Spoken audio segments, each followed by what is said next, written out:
How to update your Intel graphics driver in Windows 10 or Windows 11. First, you will need to right click on the Start button and then open up the Device Manager and expand the Display Adapters category, and under this you should be able to see your Intel graphics driver or any other GPU that you might have.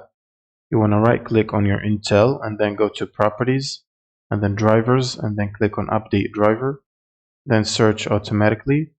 Now if you can't find anything automatically, you can also search in Windows Update, and then you will need to expand the View Optional Updates window, and then from here you should be able to select any optional updates that are relevant to your Intel graphics card by checking the box next to the relevant one and then click on Download and Install. And the second way to update this is to open up your browser, and then you will need to search for list of Intel drivers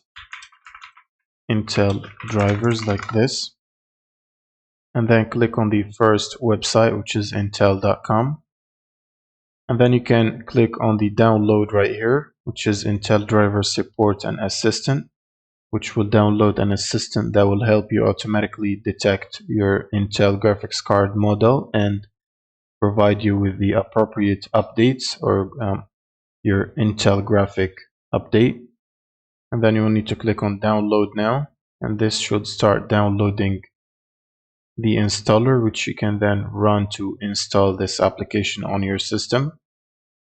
Agree to the terms and conditions and then hit Install to proceed, and then accept the terms of service. Once you finish installing it, just hit the launch button to open up the application. Now once you run it, it will tell you whether there are any available updates for your system. Otherwise it should tell you something like this: no supported driver or software updates are available for your system.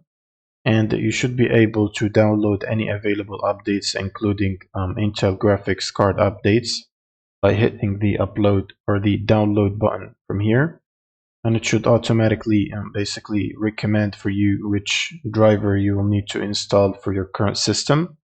And that's pretty much it for this video. Subscribe if you find this helpful, and see you on the next one.